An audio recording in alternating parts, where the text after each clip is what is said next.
जाने संपूर्ण वास्तुशास्त्र के बारे में। कैसा हो प्लाट, घर बनवाने में सावधानियाँ। कैसा हो शयन कक्ष, अध्ययन कक्ष कैसा रखें। लिविंग रूम अतिथि कक्ष कैसा हो। किचन कहाँ पर हो।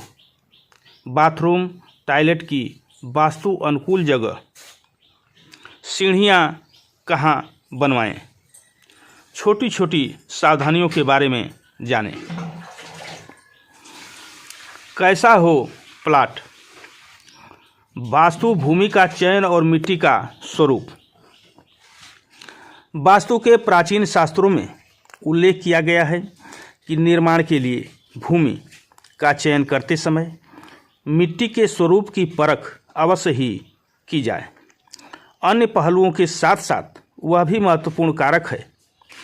वास्तु में मिट्टी को उसके रंग, स्वाद और महक के आधार पर 4 श्रेणियों में बांटा गया है: ब्राह्मण, क्षत्रिय, वैश्य व शूद्र।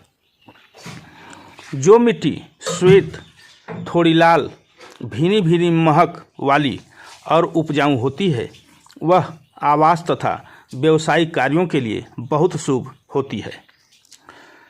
काले वर्ग की दुर्गंधित और तीखे स्वाद वाली मिट्टी को अशुभ माना जाता है। मिट्टी का विश्लेषण मिट्टी में निहित पंचतत्वों के गुणों के आधार पर किया जाता है। वास्तु संबंधी शास्त्रों में मिट्टी की विशेषताओं की व्याख्या रूप, रस, गंध, रंग, आकार, स्पर्श, बढ़लान के आधार पर की गई है और उसे ब्राह्मण, क्षत्रिय, वैश्य तथा शूद्र श्रेणियों में विभाजित किया गया है। मिट्टी की विशेषताओं का रहने वाले लोगों पर निश्चित रूप से प्रभाव पड़ता है।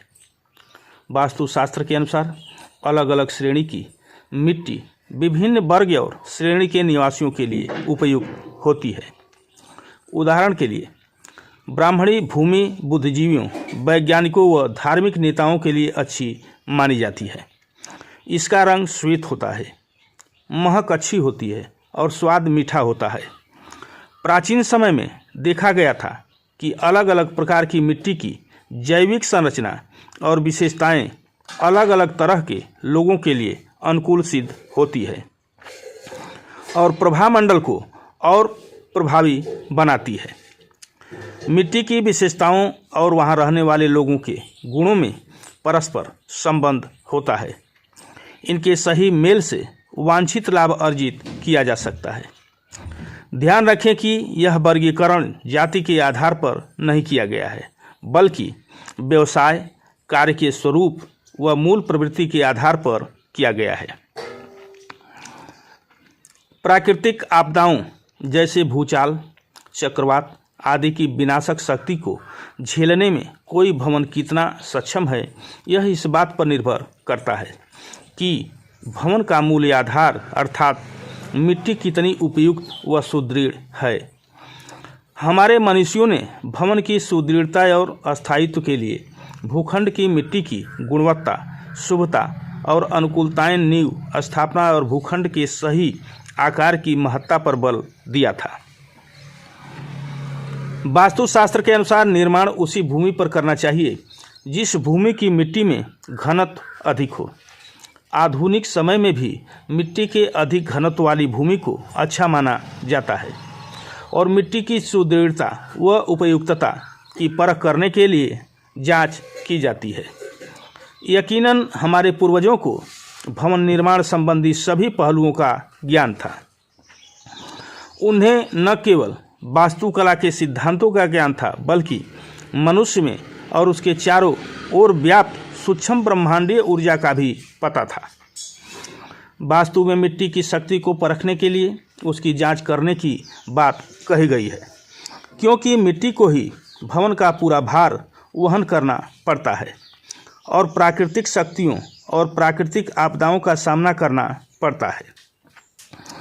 हमारे प्राचीन वास्तु ग्रंथों में मिट्टी के घनत्व की जांच के लिए बहुत साधारण और सरल विधियां बताई गई है। भूखंड के बीच में 1 हाथ लंबा, 1 हाथ चौड़ा और 1 हाथ गहरा गड्ढा खोदकर उसे उसमें से निकाली गई मिट्टी से ही भर देना चाहिए। यदि गड्ढे को अच्छी तरह भरने के बाद भी मिट्टी बच जाए तो वह भूमि घर बनाने के लिए उत्तम होती है। यदि उस मिट्टी से गड्ढा भर दिया जाए और मिट्टी न बचे तो भूमि मध्यम होती है, और यदि गड्ढा भरने में मिट्टी कम पड़ जाए तो उस भूमि पर भवन निर्माण नहीं करना चाहिए। मिट्टी को परखने के लिए खाली गड्ढे को शाम के समय पानी से भरकर छोड़ देना चाहिए। सुबह तक यदि इस गड्ढे में कुछ पानी बचे तो वह भूमि मकान बनाने के लिए शुभ होती है। यदि गड्ढे में गीली गीली मिट्टी हो तो भूमि मध्यम होती है। यदि गड्ढे में पानी न हो और दरारें हो तो उस भूमि पर मकान नहीं बनाना चाहिए। भूमि जांच का एक अन्य तरीका भूमि पर हल चलाकर भी किया जाता है। हल चलाने से ऊपरी सतह के हट जाने के बाद मिट्टी की सही जानकारी प्राप्त हो जाती है। यदि पशुओं की हड्डियां, बाल आदि मिले तो उस भूमि को निर्माण के लिए अशुभ माना जाता है। भूमि का मुख्य गुण उसका चिकनापन और ठोस होना माना गया है। रेतीली मिट्टी एक स्थिर भवन के निर्माण के लिए सही नहीं समझी जाती। दरारों वाली चींटियों और दीमकों के बिल वाली दलदली और ऊंची नीची भूमि पर भवन निर्माण नहीं करना चाहिए। अगर ऐसी भूमि पर भवन बनाना जरूरी हो तो उसकी 5.5 से 6 फुट तक खुदाई कर उसमें अशुभ चीज़ों का शोधन करके बड़े गोल पत्थरों और चिकनी मिट्टी से भरकर समतल कर लेना चाहिए। उसके बाद पानी से पूरे भूखंड को संचित कर फिर भवन निर्माण करवाना चाहिए। कोई भी जमीन व कोई भी मुखी प्लाट अशुभ फलदायक नहीं होता है, बल्कि शुभ या अशुभ फलदायक होता है उस प्लाट को उपयोग करने का तरीका। प्लाट में अगर कोई वास्तु दोष हो तो उस वास्तु दोष को वास्तु के अनुसार सुधार कर ही उस प्लाट में वास्तु के सिद्धांतों का परिपालन करके मकान का निर्माण किया जाए तो उस निर्मित मकान में रहने वालों का जीवन आजन्म खुशहाल व समृद्धिदायक ही व्यतीत होगा। नक्शे में वायव्य कट जाना गलत नहीं है, लेकिन पश्चिम नैऋत्य में स्थित विधिशूला अत्यंत घातक है। पश्चिम वायव्य में स्थित विधिशूला शुभ फलदायक होता है। पश्चिम नैऋत्य में स्थित विधिशूला अत्यंत घातक होता है।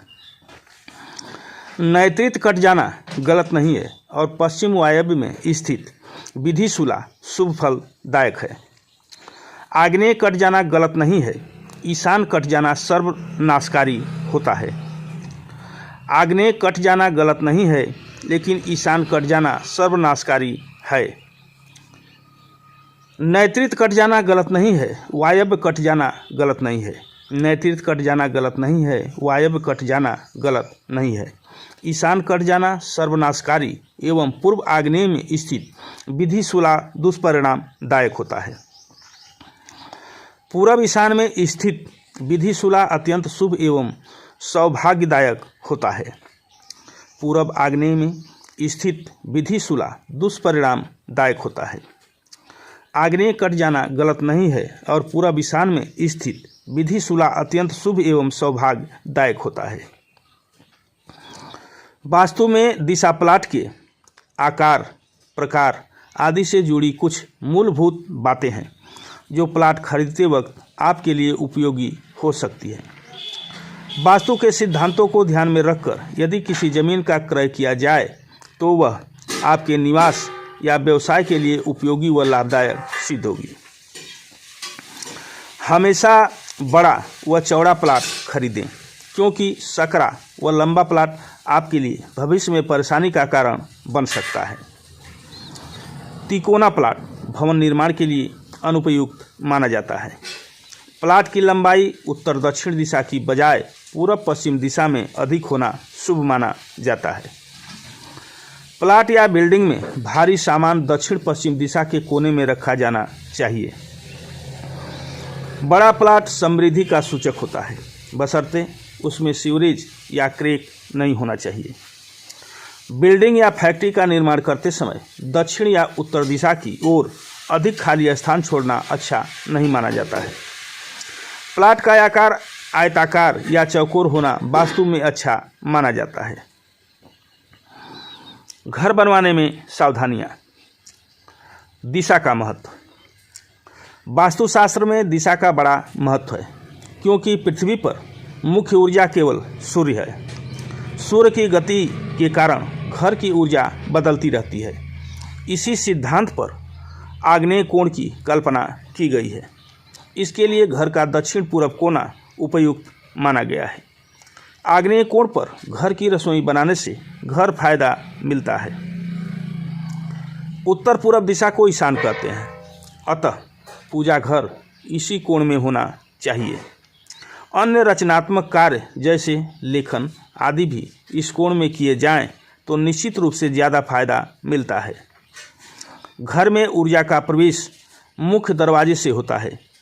पूरब और उत्तर दिशा को ऊर्जा प्रधान दिशाएं कहा जाता है। इसीलिए प्रवेश द्वार उत्तर या पूरब में यदि रखा जाए तो उसमें रहने वाले काम में रुचि लेते हैं। घर में ऊर्जा को बनाए रखने के लिए अनावश्यक घर का मुख्य द्वार खोलकर नहीं रखना चाहिए। ऊर्जा का संतुलन बनाए रखने के लिए घर के कुल दरवाजों की संख्या सम होना चाहिए। यदि यह संख्या विषम है तो इसके कारण विपरीत परिणाम होते हैं। घर में दरवाजों की ज़्यादा संख्या अतिरिक्त ऊर्जा पैदा करती है। इसलिए किसी घर में 10 या 10 के गुणक में जैसे 20 या 30 दरवाजे नहीं होना चाहिए। घर का केंद्रीय स्थान बहुत महत्वपूर्ण होता है। इस स्थान को ब्रह्म स्थान भी कहा जाता है। यह उतना ही महत्वपूर्ण है जितना मनुष्य के शरीर में हृदय। एक तरह से यह कहा जा सकता है कि पूरे घर में ऊर्जा का प्रसार इसी जगह से होता है।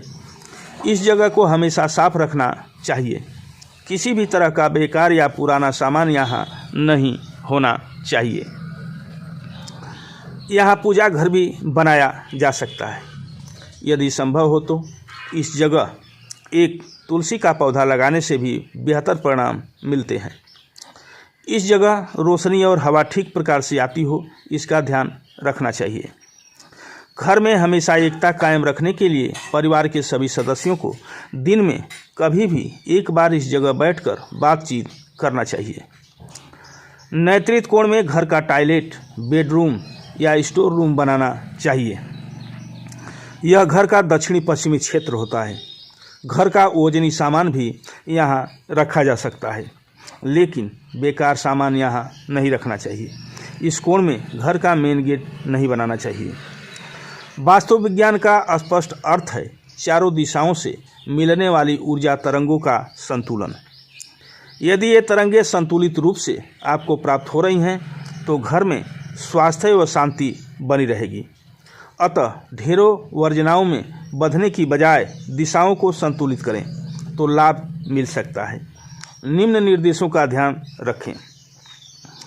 किचन दक्षिण पूर्व में, मास्टर बेडरूम दक्षिण पश्चिम में, बच्चों का बेडरूम उत्तर पश्चिम में और शौचालय आदि दक्षिण में हो। पानी की निकासी उत्तर में हो। ईशान उत्तर पूर्व खुला हो। दक्षिण पश्चिम दिशा में भारी सामान हो। मुख्य दरवाज़ा अन्य दरवाज़ों से बड़ा और भारी हो। खिड़कियां व दरवाजे सम संख्या में हो, वह पूरब या उत्तर में खुले। 3 दरवाजे एक सीध में न हो। दरवाजे बंद करते या खोलते समय आवाज़ न हो। पूजा के लिए ईशान कोण हो या भगवान का मुख ईशान में हो। उत्तर या पूरब में तुलसी का पौधा लगाएं। पूर्वजों के फोटो पूजा घर में न रखें। दक्षिण की दीवार पर लगाएं। शाम को घर में शांत दीप जलाएं, आरती करें। इष्ट देव का ध्यान और पूजन अवश्य करें। भोजन के बाद जूठी थाली लेकर अधिक देर तक न बैठें। न ही जूठे बर्तन देर तक सीख में रखें। अपनी आय का एक हिस्सा इष्ट देव के नाम पर अलग रखें। घर में हमेशा समृद्धि बनी रहेगी। मार्गशीर्ष और पौष मास में नया घर बनवाना शुभ है। ज्योतिष और वास्तुशास्त्र में जिन मासों को गृह निर्माण के लिए शुभ माना गया है उनमें इन दोनों मास को धन धान्य के भंडार को भरा रखने वाला बताया गया है। अस्थायी आवास बनवाने में मास विचार को अपरिहार्य किया गया है। पूर्व काल में मार्गशीर्ष या अगहन मास को गृहारंभ के लिए शुभ कहा गया। वाराहमिहिर ने 580 ईसा में पहली बार पौष को भी गृहारंभ के लिए प्रशस्त बताया था। आचार्य जिनदत्त सूरीकृत विवेक विलास सूत्रधार मंडल कृत राजवल्लभ श्रीपति कृत ज्योतिष रत्नमाला और दैव यज्ञ वल्लभ आदि ग्रंथों में गृहदेव प्रसाद यज्ञशाला अन्नशाला गृह के निर्माण के लिए मार्गशीर्ष व पौष को शुभ कहा गया है। मार्गशीर्ष व पौष में गृहारंभ करने से उस घर में हमेशा वैभव रहता है। वास्तु प्रदीप में मार्गशीर्ष को बहुत धन लाभ देने वाला मास कहा गया है। इसके बाद माघ में गृहारंभ करने से अग्निकांड की आशंका रहती है।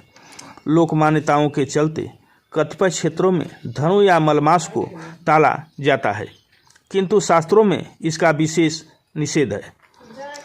इस कार्य में प्रचलित नाम राशि को ही प्राथमिकता देने का विधान है। बुध गुरु शुक्र व शनि की होरा प्रशस्त है। सामान्यतः गृहारंभ के लिए 2, 3, 5, 6, 7, 10, 11, 13 और पूर्णिमा तिथियां और वारों में सोम बुध गुरु शुक्र और शनिवार ग्रह हैं। नक्षत्रों में रोहिणी मृगशिरा चित्रा हस्त स्वाति अनुराधा तीनों उत्तरा धनिष्ठा शतभिका रेवती व पुख शुभ हैं, किंतु वे वेद रहित हों। और लग्नों में पहला तीसरा 5वां 6वां 8वां 11वां और 12वां लगन शुभ है। लगन से त्रिकोण में शुभ ग्रह हों तथा तीसरे 6वें 11वें स्थान में पाप ग्रह और 8वां स्थान शुद्ध देखना चाहिए।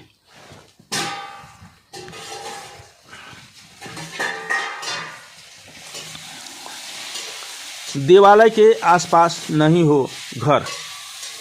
अपना घर न तो किसी प्राचीन देवालय के सामने बनवाएं, न ही घर के सामने कोई देवालय बनवाएं।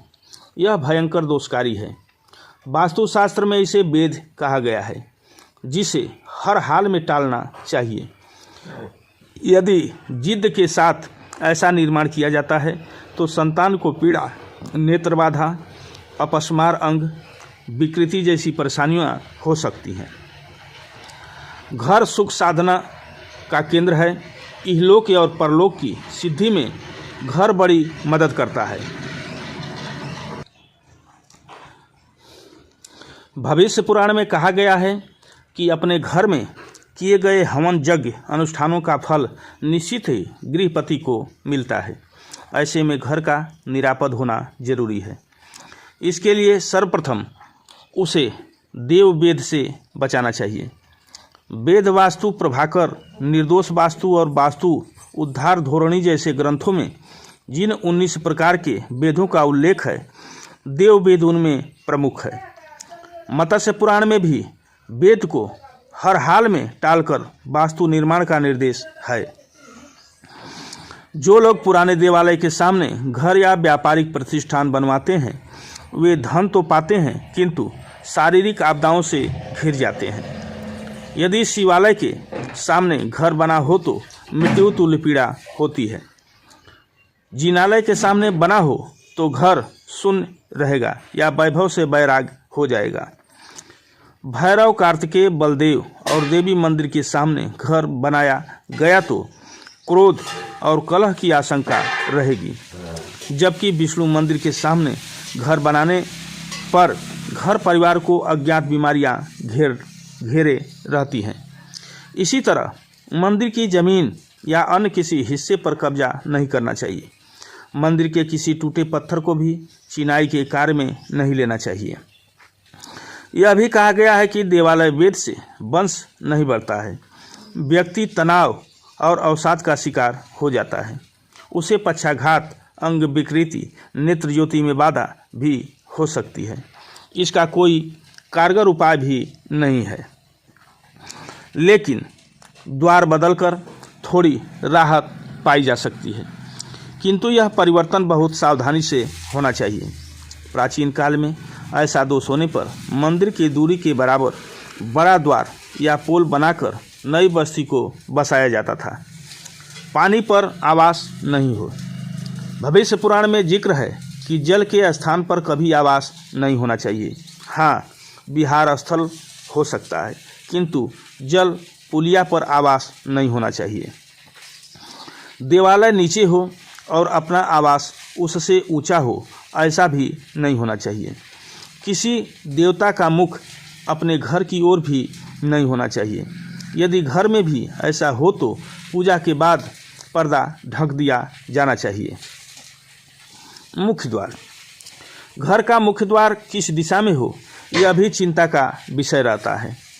अधिकतर दक्षिण व पश्चिम द्वार को शुभ नहीं माना जाता, मगर यह तय करने के लिए जन्म पत्रिका का अध्ययन जरूरी है। कुछ राशियों के लोगों के लिए ये द्वार बेहद शुभ फल देते हैं, विशेषकर जिन लोगों की कुंडली में शनि मंगल शुभ कारक ग्रह होते हैं। अतः हर दृष्टि से विचार करके वास्तु संबंधी बातों तय की जाए तो घर में सर्वत्र सुख शांति का वास रह सकता है। घर का मुख्य द्वार सभी सुखों को देने वाला होता है। यह भवन का मुख्यांग होने के कारण एक प्रकार से मुखिया है। वास्तु पद रचना के अनुसार यदि द्वार की स्थिति सही हो तो कई दोषों का स्वतः ही निवारण हो जाता है और सुख समृद्धि स्वास्थ्य व यश कीर्ति में वृद्धि होती है। वास्तुशास्त्रों में द्वार की रचना पर बहुत जोर दिया गया है। द्वार को जितना सुंदर और मजबूत बनाने पर जोर है, उससे कहीं अधिक बल इस बात पर है कि यह वास्तु पद सम्मत हो। भवन की जो लंबाई चौड़ाई हो उसे वास्तु पदानुसार 8-8 रेखाएं डालकर 64 पदों में बांट दें और दिशा अनुसार वहां द्वार रखें। यह नियम मुख्य भवन सहित 4 दीवारी के प्रधान द्वार के लिए भी लागू होता है। सम्रांगण सूत्राधार और अपराजित परीक्षा में द्वार निवेश के बारे में विस्तार से बताया गया है। मयमंत, वास्तु प्रदीप, राजवल्लभ, वास्तुशास्त्र, वास्तु मंजरी में भी यही विचार मिलता है। पूर्व काल में राजमहलों और हवेलियों के निर्माण के समय द्वार निवेश पर प्रमुखता से विचार होता था। यह विचार आज भी सर्वथा प्रासंगिक है। इस नियम के अनुसार पूरब के क्रम से ईशान कोण से क्रमशः पहला और दूसरा क्षेत्र छोड़कर तीसरे और चौथे पद पर द्वार रखना चाहिए। ऐसे द्वार धन धान्यप्रद, सरकार से सम्मान और रोजगार की दृष्टि से सुकून देने वाले होते हैं। दक्षिण में आग्नेय कोण से क्रमशः 3 पद छोड़कर आगे के 3 पदों पर द्वार रखने से पुत्र पौत्र, धन और यश की प्राप्ति होती है। पश्चिम में नैऋत्य कोण से 2 पद छोड़कर 4 पदों पर द्वार निवेश से धन, वैभव, विशेष संपदा और सौभाग्य की प्राप्ति होती है। इसी प्रकार उत्तर में वायव्य से 3 पद छोड़कर क्रमशः 3 पदों पर द्वार रखने से धन संपदा, सुख और निरंतर आय की प्राप्ति होती है। द्वार पर लगाया जाने वाला किवाड़ बिल्कुल पतला नहीं होना चाहिए। ऐसा होने पर भूखमरी या अर्थाभाव का सामना करना पड़ सकता है। यदि किवाड़ टेढ़ा मेढ़ा हो जाए तो अमंगलकारी होता है। इस कारण दिमागी संतुलन बिगड़ सकता है।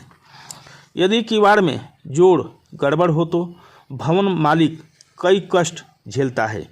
यह पारिवारिक शांति को प्रभावित करता है। यदि किवाड़ भवन के अंदर की ओर लटक जाए तो बहुत कष्टकारी और बाहर की ओर लटका हो तो वहां रहने वाले निरंतर प्रवास पर ही रहते हैं। घर बनाते समय सावधानियां। आपके घर के आसपास अगर प्राकृतिक रूप से पेड़ उग जाएं अथवा पेड़ों की छाया घर पर पड़े तो उनका प्रभाव आपके जीवन पर क्या हो सकता है, इसका विश्लेषण भी वास्तुशास्त्र में बहुत अच्छी तरह से किया गया है। जैसे घर के आगे और पीछे वाले हिस्से में कांटे वाले पेड़ या फिर दूध वाले कैक्टस के पेड़ लगाने से शत्रु का भय और धन का नाश होता है। और अगर किसी फलहीन पेड़ की छाया आपके घर पर दोपहर बाद पड़े तो रोग और अचानक कष्टों का सामना करना पड़ता है। आइए एक नज़र डालते हैं घर की अलग अलग दिशाओं में अलग अलग पेड़ों के होने वाले प्रभाव पर। घर की पूर्व दिशा, अगर आपके घर की पूर्व दिशा में पीपल का पेड़ लगा हो तो इससे घर में भय और निर्धनता व्याप्त हो सकती है।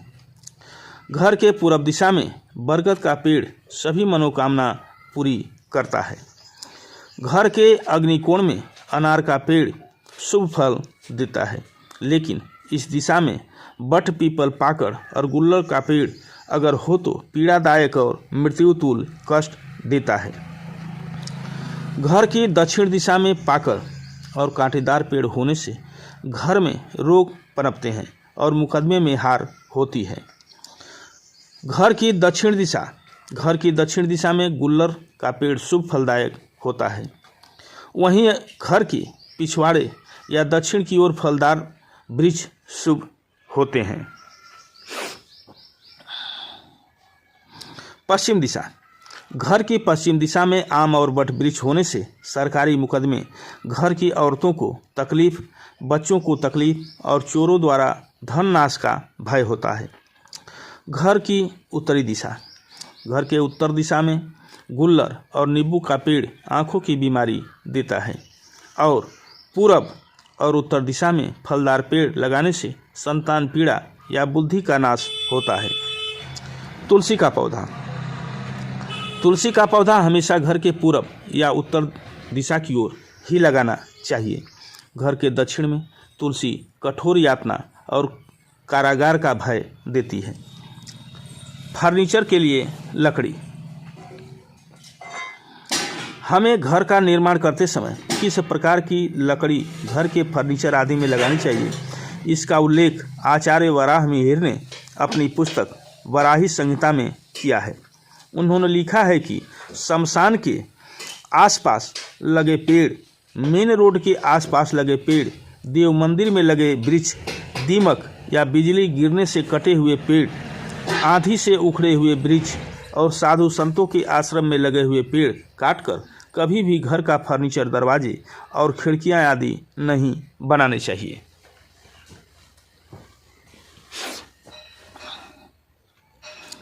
अगर इन सब बातों का ध्यान रखा जाए तो बहुत सी मुश्किलों से बचा जा सकता है।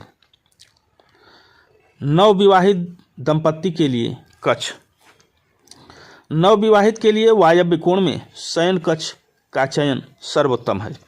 संतान के इच्छुक दंपत्ति भी इस क्षेत्र को शयन कक्ष के रूप में चुन सकते हैं। नव दंपत्ति के शयन कक्ष की आंतरिक सुसज्जा, नव दंपत्ति के शयन कक्ष की आंतरिक सुसज्जा अतिथि कक्ष की आंतरिक व्यवस्था की तरह की जा सकती है। ध्यान रहे कि नवविवाहित दंपत्ति का शयन कक्ष आग्नेय कोण में कदापि नहीं होना चाहिए। अग्नि कोण में शयन कक्ष होने से आपसी संबंधों में तनाव तथा तनातनी रहती है। यहाँ शयन करने से परस्पर विवाद काफ़ी ज़्यादा होता है। सफ़ेद क्रीम या पीच रंग का प्रयोग इन कक्षों में उत्तम पाया गया है। कमरे में ताज़े फूल रखें। इस कक्ष में फल आदि भी रखें, विशेषकर अनार, जो कि स्वयं में प्रजनन का प्रतीक माना गया है। इस कमरे में दर्पण न लगाएं। यदि इस कमरे में ड्रेसिंग टेबल हो तो विशेष ध्यान दें कि सोते समय आपका प्रतिबिंब दर्पण में न आए। यदि ऐसा हो तो शीशे को ढक कर रखें। यदि टॉयलेट इस कक्ष के साथ हो तो उसके द्वार को सदैव बंद रखें। पत्नी पति के बाईं ओर सोए। पलंग द्वार के एकदम सन्मुख नहीं होना चाहिए। बिस्तर बीम के नीचे नहीं हो। यदि ऐसा करना संभव न हो तो कम से कम यह ध्यान अवश्य रखें कि बीम बिस्तर की लंबाई की दिशा में हो, न कि चौड़ाई की दिशा में। मतांतर से अपने घर में पूरब दिशा में, ससुराल में, दक्षिण में और परदेश में पश्चिम में सिर करके सोना चाहिए। ध्यान रहे, उत्तर दिशा में सिर करके कभी नहीं सोना चाहिए। वैवाहिक संबंधों में सामंजस्य के लिए बीम के दोष के परिहार हेतु बीम से 2 बांसुरियां लटका दें, अन्यथा फाल्स छत डलवाकर बीम को छिपा दें। जिन युवा कपल को गर्भधारण में कठिनाई आ रही हो, उन्हें विशेष ध्यान देना चाहिए कि उनका बिस्तर बीम के नीचे न हो। अलमारी, टेबल अथवा कमरे का कोई नुकीला कोना बिस्तर की ओर भेदन न कर रहा हो। संतान इच्छुक कपल्स के लिए सुझाव है कि उत्तर में सिर और दक्षिण में पैर करके न सोए। दक्षिण दिशा में सिर करके और उत्तर में पैर करके सोने से अच्छे परिणाम आते हैं। ऐसा पाया गया है कि भवन की उत्तर दिशा अगर बाधित हो तो पुत्र संतान की प्राप्ति में बाधा आती है। यदि मुख्य द्वार पर्जन्य नामक देवता के स्थान पर हो तो कन्याओं की अधिकता होती है। संतान इच्छुक दंपत्ति गर्भधारण तक वायव्य उत्तर दिशा के मध्य के शयन कक्ष में निवास करें।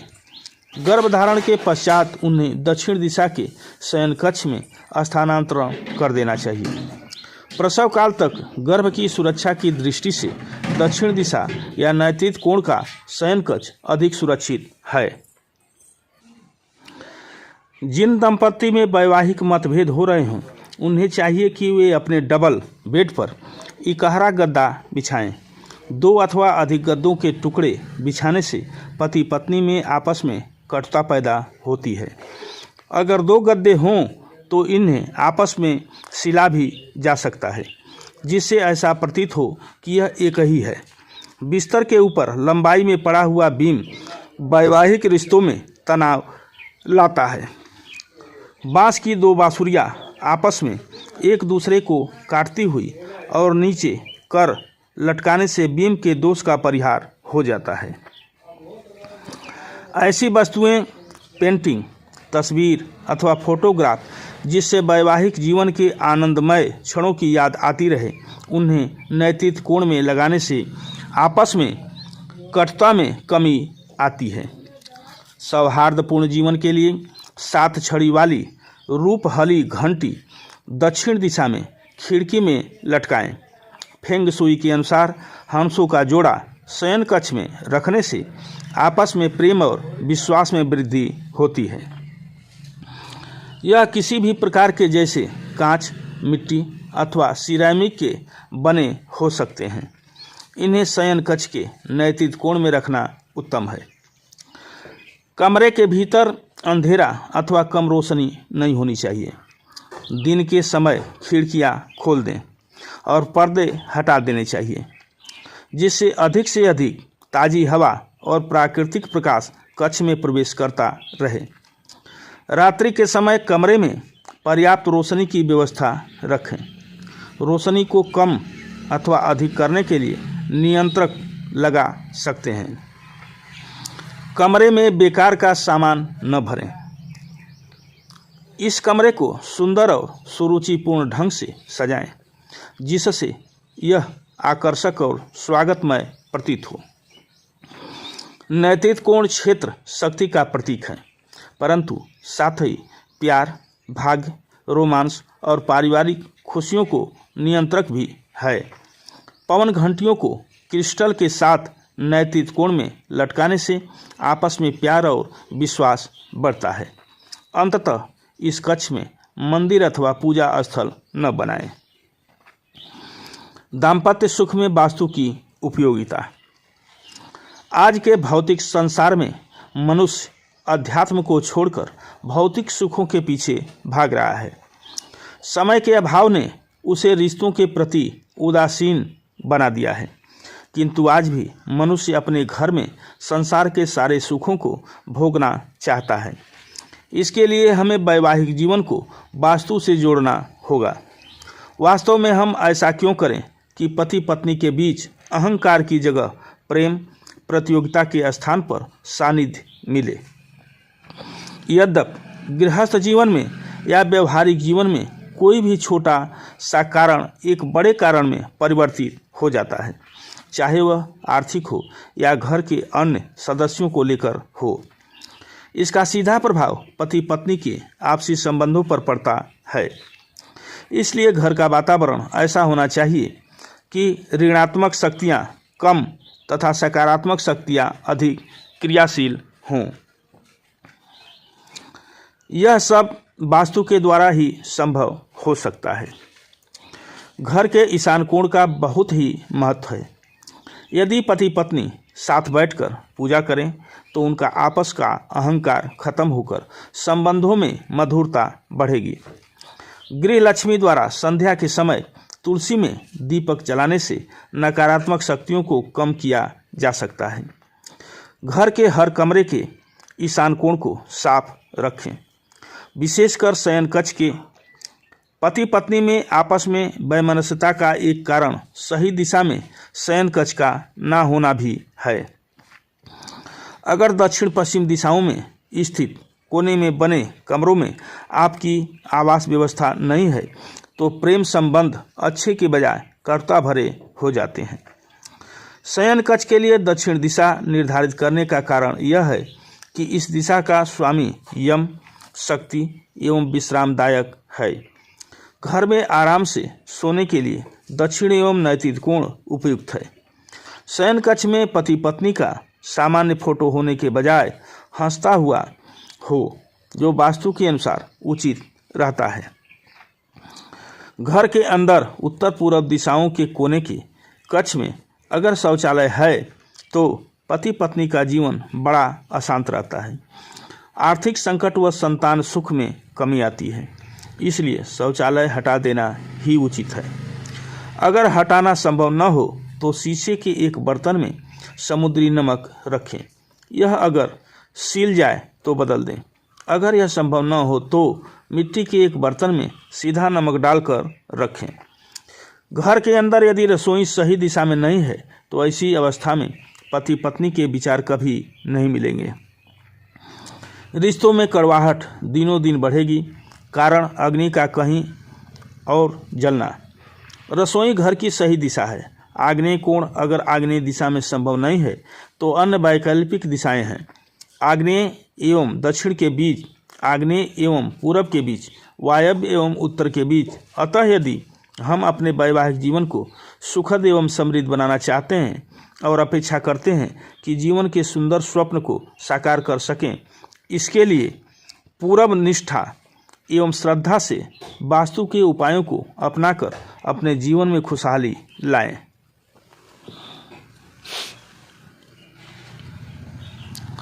अध्ययन कक्ष हो वास्तु अनुरूप। वार्षिक परीक्षाओं की उल्टी गिनती शुरू हो चुकी है। ऐसे में विद्यार्थी अपने अध्ययन कक्ष को वास्तु अनुरूप बनाकर अच्छी सफलता हासिल कर सकते हैं।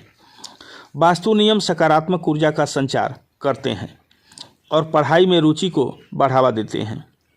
जीवन को सफल बनाने की दिशा में शिक्षा ही एक उच्च सोपान है, जो जीवन में अंधकार के बंधनों से मुक्ति दिलाने का सामर्थ्य रखती है। शिक्षा के बल पर ही मानव ने आकाश की ऊंचाइयों, समुद्र की गहराइयों, भूगर्भ और ब्रह्मांड में छिपे कई रहस्यों को खोज निकाला है। शिक्षा की अनिवार्यता प्राचीन ग्रंथों में भी मिलती है, जिनमें शिक्षा पर जोर देते हुए कहा गया है कि माता बैरी पिता शत्रु एन बालो न पाठित न शोभते सभा मध्य हंस मध्य बकोय था। अर्थात ऐसे माता पिता बच्चों के शत्रु के समान हैं जो उन्हें शिक्षित नहीं करते और वे विद्वानों के मध्य कभी सुशोभित नहीं होते। शैक्षिक सफलता अध्ययन कक्ष की बनावट पर ही निर्भर करती है। वास्तु ऊर्जा भवन की आत्मा है, जिसके सहारे भवन में रहने वाले प्रत्येक व्यक्ति का जीवन संवर उठता है, चाहे वह अध्ययन का क्षेत्र हो या कोई अन्य। कई होनहार विद्यार्थी मेहनत के बाद भी अपेक्षित फल नहीं प्राप्त कर पाते तथा फेल होने के भय से आत्महत्या जैसे कदम उठाने लगते हैं। ऐसे मामलों में कहीं न कहीं नकारात्मक ऊर्जा का प्रभाव देखा जाता है। जिससे विद्यार्थियों के सामने कई विकट समस्याएं उत्पन्न हो जाती हैं, जैसे पढ़ने में रुचि न होना, मन का उलझना, अकारण चिंता तनाव, असफलता का भय, आत्मग्लानि, मंदबुद्धि, स्मरण शक्ति का अभाव आदि। ऐसे में वास्तु नियमों के अनुरूप सुसज्जित अध्ययन कक्ष में सकारात्मक ऊर्जा की बयार बहती रहती है, जिससे विद्यार्थियों को अच्छी सफलता मिलती है। सकारात्मक ऊर्जा के नियम। उत्तर पूर्व या पूर्व में अध्ययन कक्ष शुभ प्रेरणादायक व पश्चिम में अशुभ और तनाव युक्त रहेगा। अध्ययन कक्ष के दरवाजे उत्तर पूर्व में ही ज़्यादा उत्तम माने गए हैं। दक्षिण पूर्व, दक्षिण पश्चिम या उत्तर पश्चिम दिशा में दरवाजे न रखें, इससे संदेह या भ्रम उत्पन्न होते हैं। पढ़ने की मेज चौकोर होनी चाहिए, जो अध्ययन शक्ति व एकाग्रता को बढ़ाती है। दो छोटे बड़े पाए, मोटे, टेढ़े व तिकोनी व कटावदार मेज का प्रयोग न करें। मेज को दरवाजे या दीवार से न सटाएं। दीवार से मेज का फासला कम से कम 1/4 फुट जरूरी है। इससे विषय याद रहेगा और पढ़ाई में रुचि बढ़ेगी। लाइट के नीचे या उसकी छाया में मेज सेट न करें, इससे अध्ययन प्रभावित होगा। मेज के ऊपर अनावश्यक किताबें न रखें। लैंप को मेज के दक्षिणी कोने में रखें। उत्तर पूर्व में माँ सरस्वती, गणेश जी की प्रतिमा और हरे रंग की चित्राकृतियाँ लगाएं। अध्ययन कक्ष में शांति और सकारात्मक वातावरण होना चाहिए। शोरगुल आदि बिल्कुल भी न हो। स्मरण व निर्णय शक्ति के लिए दक्षिण में मेज सेट कर उत्तर या पूरब की ओर मुँह करके अध्ययन करें। उत्तर पूरब दिशा विद्यार्थी को योग्य बनाने में सहायक होती है।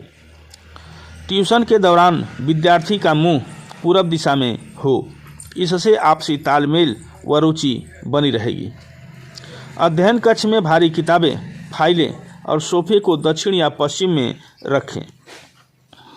कंप्यूटर, म्यूजिक सिस्टम को दक्षिण पूर्व दिशा में रखें। अध्ययन कक्ष में टीवी कदापि न रखें। अध्ययन कक्ष के मध्य भाग को साफ व खाली रखें, जिससे ऊर्जा का संचार होता रहेगा। जिनका मन उचटा हो, उन्हें बगुले का चित्र लगाना चाहिए, जो ध्यान की मुद्रा में हो। लक्ष्य प्राप्ति हेतु एकलव्य या अजरून की चित्राकृतियाँ लगानी चाहिए। मेज पर सफ़ेद रंग की चादर बिछाएं। विद्या की देवी माँ सरस्वती को प्रणाम कर अध्ययन शुरू करें। जिन विद्यार्थियों को अधिक नींद आती हो, उन्हें श्वान का चित्र लगाना चाहिए। दरवाजे के सामने या पीठ करके न बैठें। बीम के नीचे बैठकर न पढ़ें। अध्ययन कक्ष की दीवारों के रंग गहरे नहीं होने चाहिए। हरे, क्रीम, सफ़ेद व हल्के गुलाबी रंग स्मरण शक्ति बढ़ाते हैं व एकाग्रता प्रदान करते हैं। अध्ययन कक्ष के पर्दे भी हल्के रंग, विशेषकर हल्के पीले रंग के उत्तम माने जाते हैं। बिस्तर पर बैठकर न पढ़ें। कमरे में किताबों या अन्य वस्तुओं को अव्यवस्थित नहीं होना चाहिए। रात को सोते समय विद्यार्थी पूरब की तरफ सिर करके सोए। पूर्वी दीवारों पर उगते हुए सूर्य की फोटो लगाना उत्तम है। बेड के सामने वाली दीवार पर हरियाली वाली फोटो उत्तम मानी गई है। उक्त वास्तु नियमों को अपनाकर प्रतिभाशाली व प्रखर बुद्धि वाले विद्यार्थी तैयार किए जा सकते हैं। विद्यार्थी अपने अध्ययन कक्ष को वास्तु अनुकूल बनाकर सफलता के सर्वोच्च शिखर को छूने का गौरव हासिल कर सकते हैं। रसोई घर का वास्तु।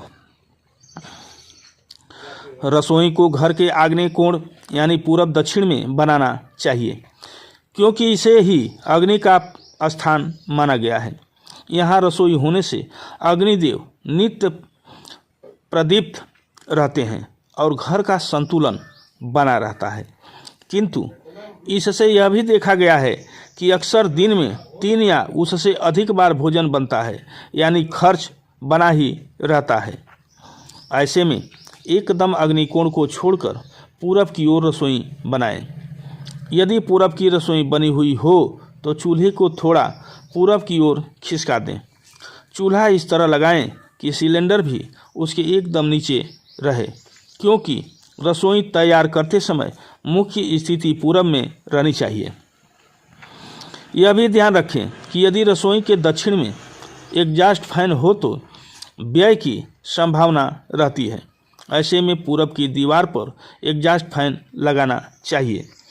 रसोई बन जाने के बाद भोजन कभी घर के ब्रह्म स्थान पर बैठकर नहीं करें, न ही वहाँ पर जूठा डालें। इससे रसोई का खर्च बढ़ता है और घर में अनर्गल वार्तालाप भी बढ़ता है।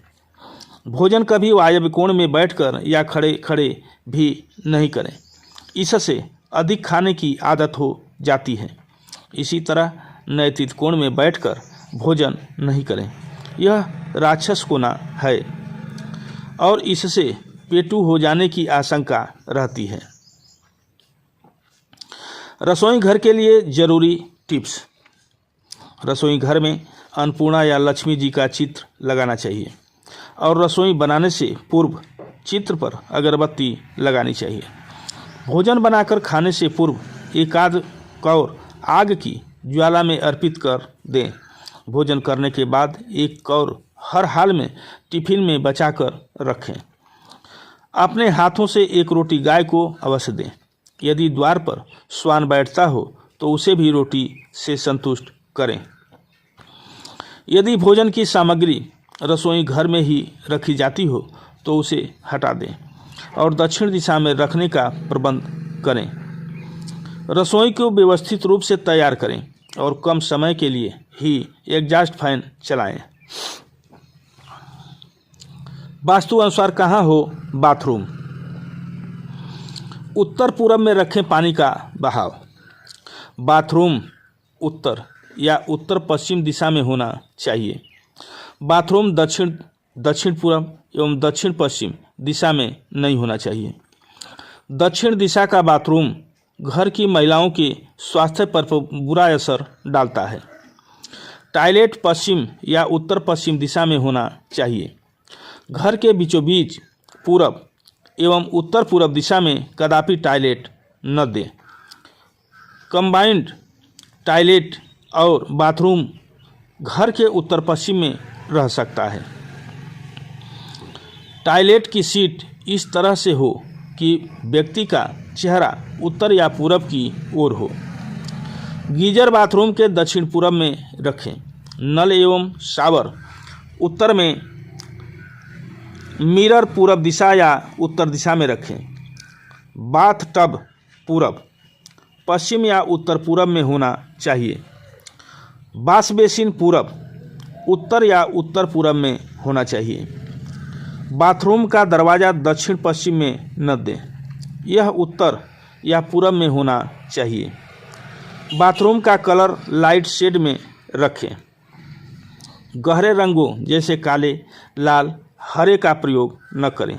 सफ़ेद, स्काई ब्लू या लाइट ब्लू रखें।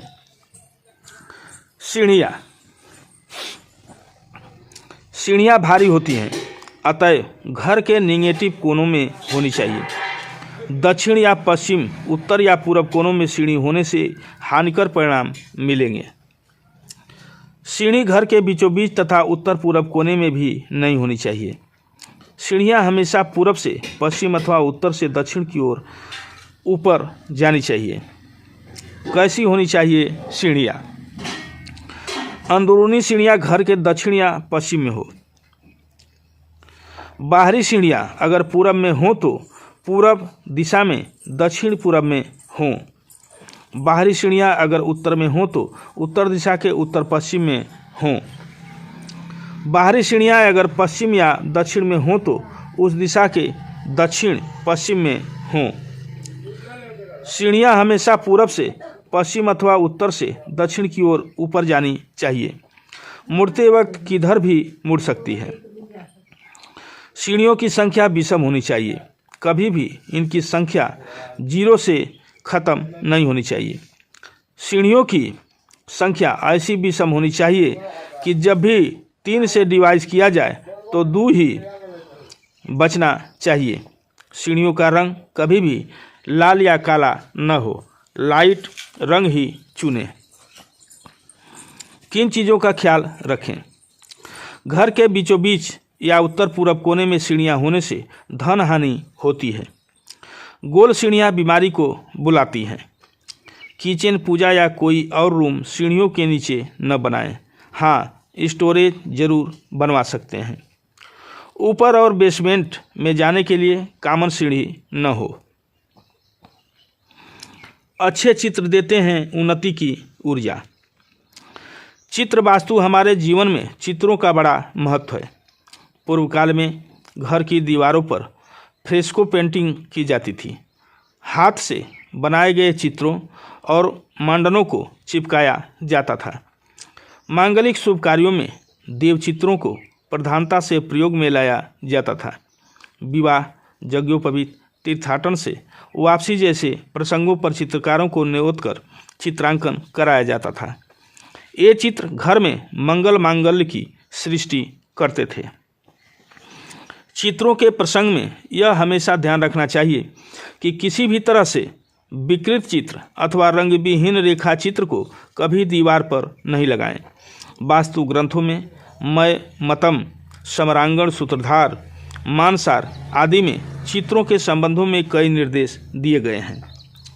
इसी आधार पर अपराजित परीक्षा, वास्तु मंडन व राजबल्लभ में भी कहा गया है कि विकृत अंग भंग वाले, युद्ध के दृश्य वाले, विभत्स चित्र, नग्न अश्लील, मांसभक्षी श्वान, सर्प, नकुल, सिंह आदि चौपाइयों के चित्र घर में वर्जित हैं। घर में ऐसे ही चित्रों का प्रयोग किया जाना चाहिए जिनसे प्रेम, सहिष्णुता, आस्था का उद्भव होता हो। प्रेरक चित्र बहुत शुभ हैं।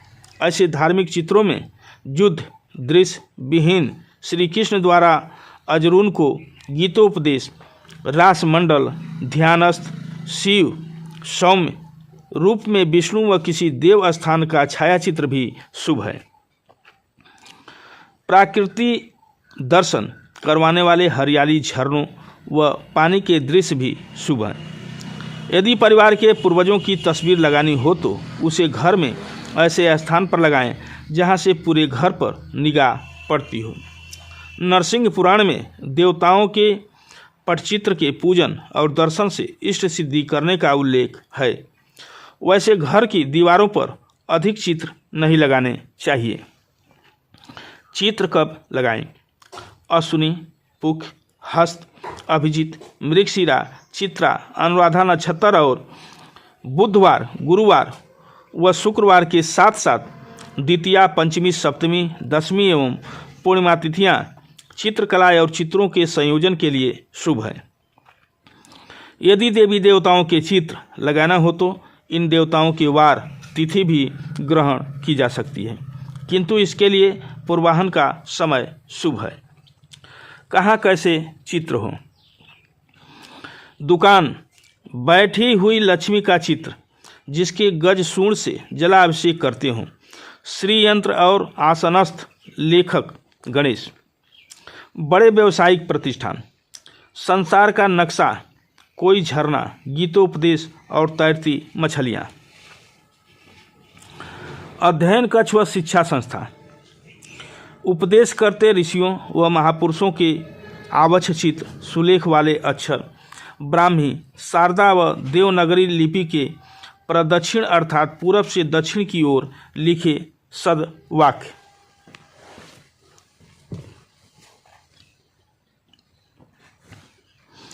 वास्तु से बढ़ाएं पिता पुत्र में प्रेम। वास्तु अध्ययन व अनुभव यह बताता है कि जिस भवन में वास्तु स्थिति गड़बड़ होती है वहाँ व्यक्ति के पारिवारिक व व्यक्तिगत रिश्तों में अक्सर मतभेद, तनाव उत्पन्न होते रहते हैं। वास्तु में पूरब व ईशान जनित दोषों के कारण पिता पुत्र के संबंधों में धीरे धीरे गहरे मतभेद व दूरियां उत्पन्न हो जाती हैं। और साथ ही कई परिवारों को पुत्र हानि का भी सामना करना पड़ता है। सूर्य को पुत्र का कारक ग्रह माना जाता है। जब भवन में ईशान व पूरब वास्तु दोष युक्त हो तो यह घाव में नमक का कार्य करता है, जिससे पिता पुत्र जैसे संबंधों में तालमेल का भाव व पुत्र पिता के प्रति दुर्भावना रखता है। वास्तु के माध्यम से पिता पुत्र के संबंधों को अति मधुर बनाया जा सकता है। महत्वपूर्ण व उपयोगी तथ्य जो पिता पुत्र के संबंधों को प्रभावित करते हैं। ईशान उत्तर पूर्व में भूखंड कटा हुआ नहीं होना चाहिए। भवन का भाग ईशान उत्तर पूर्व में उठा होना अशुभ है। अगर यह उठा हुआ है तो पुत्र संबंधों में मधुरता व नज़दीकी का अभाव रहेगा। उत्तर पूर्व ईशान में रसोई घर या शौचालय का होना भी पुत्र संबंधों को प्रभावित करता है। दोनों के स्वास्थ्य संबंधी समस्याएं बनी रहती हैं। दबे हुए ईशान में निर्माण के दौरान अधिक ऊंचाई देना या भारी रखना भी पुत्र और पिता के संबंधों को कलह और परेशानी में डालता रहता है। ईशान उत्तर पूर्व में स्टोर रूम, टीले या पर्वतनुमा आकृति के निर्माण से भी पिता पुत्र के संबंधों में कटुता रहती है तथा दोनों एक दूसरे पर दोषारोपण करते रहते हैं। इलेक्ट्रॉनिक आइटम या ज्वलनशील पदार्थ तथा गर्मी उत्पन्न करने वाले अन्य उपकरणों को ईशान उत्तर पूर्व में रखने से पुत्र पिता की बातों की अवज्ञा अर्थात अवहेलना करता रहता है और समाज में बदनामी की स्थिति पर ला देता है। इस दिशा में कूड़ेदान बनाने या कूड़ा रखने से भी पुत्र पिता के प्रति दूषित भावना रखता है। यहाँ तक मारपीट की नौबत आ जाती है। ईशान कोण खंडित होने से भी पिता पुत्र आपसी मामलों को लेकर सदैव लड़ते झगड़ते रहते हैं। यदि कोई भूखंड उत्तर व दक्षिण में सकरा तथा पूर्व व पश्चिम में लंबा है तो ऐसे भवन को सूर्यभेदी कहते हैं। यहाँ भी पिता पुत्र के संबंधों में अनबन की स्थिति सदैव रहती है। सेवा तो दूर व पिता से बात करना तथा उसकी परछाई में भी नहीं आना चाहता है। इस प्रकार ईशान कोण दोष अर्थात वास्तुजनित दोषों को सुधार कर पिता पुत्र के संबंधों में अत्यंत मधुरता लाई जा सकती है। सूर्य संपूर्ण विश्व को ऊर्जा शक्ति प्रदान करता है तथा इसी के सहारे पौधों में प्रकाश संश्लेषण की क्रिया संचालित होती है तथा परागकण खिलते हैं, जिसके प्रभाव से वनस्पति ही नहीं बल्कि समूचा प्राणी जगत प्रभावित होता है। पूरब व ईशान जनित दोषों से प्राकृतिक तौर पर प्राप्त होने वाली सकारात्मक ऊर्जा नहीं मिल पाती और पिता पुत्र जैसे संबंधों में गहरे तनाव उत्पन्न हो जाते हैं। अतएव वास्तुजनित दोषों को समझते हुए ईशान की रक्षा यत्नपूर्वक करनी चाहिए। कैसे बनाएं घर को वास्तु के अनुकूल? घर केवल ईंट चूने और पत्थर की आकृति वाले घरौदे का नाम ही नहीं है। घर का अर्थ उस स्थान से है जहां परिवार चैन सुकून की तलाश करता है। यदि वास्तु को ध्यान में रखकर घर का निर्माण किया जाए तो वास्तु दोषों के दुष्परिणामों से बचा जा सकता है। वर्तमान के बदलते दौर में वास्तु का महत्व दिन ब दिन बढ़ता जा रहा है। आजकल कई बड़े बड़े बिल्डर व इंटीरियर डेकोरेटर भी घर बनाते व सजाते समय वास्तु का विशेष ध्यान रखते हैं। वास्तु के अनुसार ही वे कमरे की बनावट, उनमें सामानों की साज सज्जा करते हैं। इससे घर की खूबसूरती बढ़ने के साथ साथ सकारात्मक ऊर्जा का भी प्रवाह होता है। वास्तु के अनुसार घर की सजावट करते समय निम्न बातों का ध्यान रखें। घर के प्रवेश द्वार पर स्वास्तिक अथवा ओम की आकृति लगाने से घर परिवार में सुख शांति बनी रहती है।